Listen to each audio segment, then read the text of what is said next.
बायको, बोला ना. अगं लहानपणी ते रोड बिस्किट म्हणायचे ना, त्याची आठवण झाली. इतकंच ना, चला करते.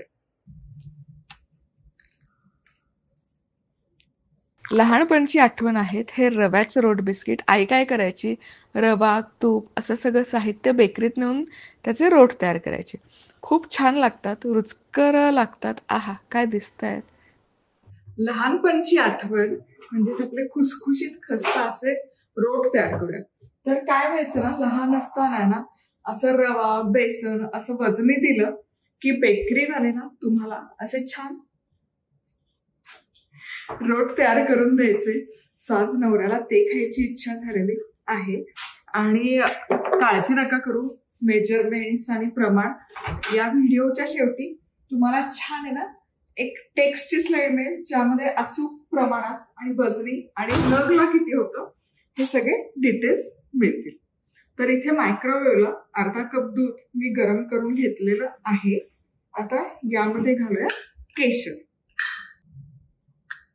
केशरने याला रंग खूप सुरेख येतो. आता हे मिसळून घेऊयात. बघा दुधाला काय सुंदर रंग आला. जस जसं केशर यामध्ये मुरलं जातं तस तसं त्याला रंग छान यायला सुरुवात होते. आता पुढची स्टेप करूयात. बाउल घ्यायचा, यामध्ये अर्धा कप तूप घेतलंय.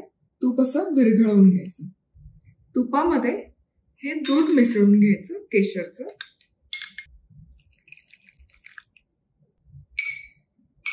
आणि यामध्ये 1 कप पिठी साखर घालून मिसळून घ्यायचं व्यवस्थित.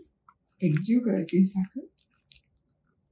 आणि आता या ओल्या मिश्रणात आपण घालणार आहोत व्हॅनिला एसेन्स 3 ते 4 थेंब. पुन्हा हे मिसळून घ्यायचं. हे मिश्रण छान असं एकसंध झालं की यात घालूयात 1 चमचा बेकिंग पावडर. ही पावडरही ओल्या मिश्रणातच मिसळून घ्यायची, म्हणजे ती पटकन ऍक्टिव्हेट होते. बघा हे बुडबुडे बघाल, हे बेकिंग पावडरचं. आणि आता यामध्ये घालायचंय रवा अर्धा कप. हा बारीक रवा घेतलेला आहे.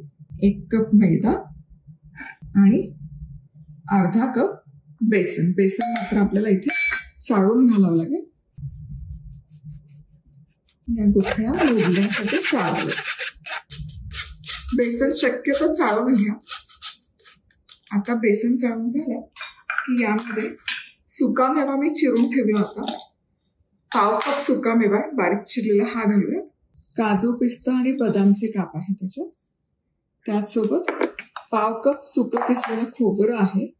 वेलची पूड आहे. थोडंसं सारळ. हे आता मिश्रण व्यवस्थित मिसळून घ्यायचं. याचा घट्ट गोळा तयार करून छानपैकी दाटसर हे होतं मिश्रण. आता हाताने मग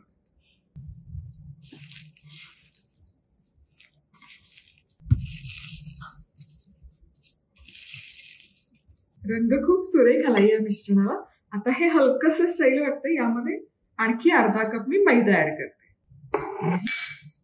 छान आता घट्ट याचा गोळा तयार करू. हे बघा एकदम आहे ना छान असा घट्ट गोळा तयार झाला. आता यातून छोटा पोर्शन साईज घ्यायचा. तुम्हाला किती मोठे रोट जरा बऱ्यापैकी मोठे आकाराचे असतात. यावर लावायचे थोडे चारोळे, बेदाणे, तीळ, पांढरे तीळ, थोडे बदामाचे काप देखील आणि पिस्ता. हलकस प्रेस करा.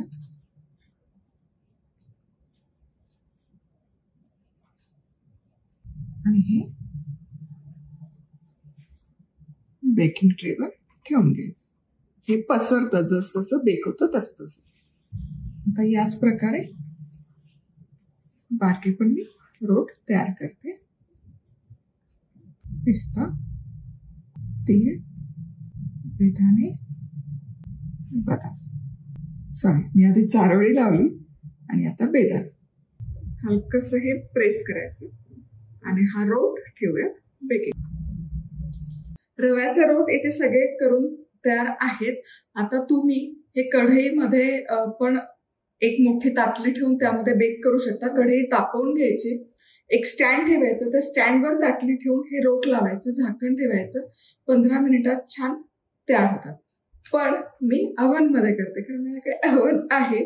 सो 150 डिग्री सेल्सिअसवर अव्हन तापवून घ्यायचा, गरम करायचा, प्रीहीट करायचा आणि मध्यभागी ट्रे ठेवायचा. 150 डिग्री सेल्सिअसवर अव्हन प्रीहीट केला होता आणि प्रीहीटेड अव्हन मध्ये 15 मिनिटात व्यवस्थित बेक होतात. चला, इथे बरोबर 15 मिनिटं बेक केलेले आहेत. कमाल, काय मस्त सुवास तरवळतोय आणि दिसतात पण खूपच छान. चला, आता हे पूर्ण थंड करून घ्यायचं आणि मगच आपण काढूया. अर्धा तास झालाय, छान थंड झाले, हलकेसे गरम आहेत पण बघा छान सुटतायत. ट्रेला अजिबात चिकटून बसत नाही. हे बघा छान खुसखुशीत दिसतात. खालनं पण दाखवते, छान असा क्रिस्प आलेला आहे, वर्ण पण सुरेख रंग आलेला आहे. परफेक्ट रोट मिळतात ना बेकरीमध्ये, अगदी तसे झाले. क्या बात आहे.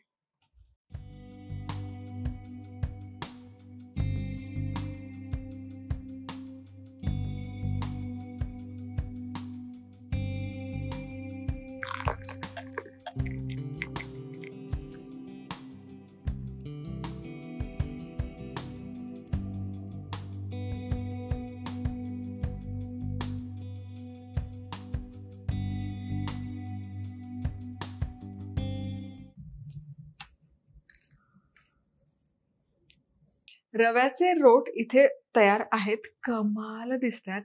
या प्रमाणात 18 गुबगुबीत टुमटुमीत असे रोट तयार होतात.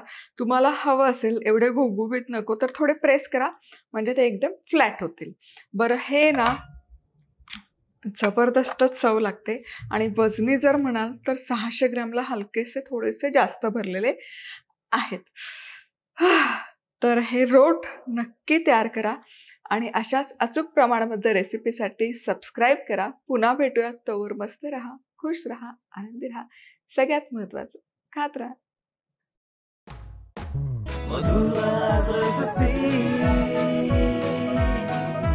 मधुराज रेसिपी, महाराष्ट्राची अस्सल चव.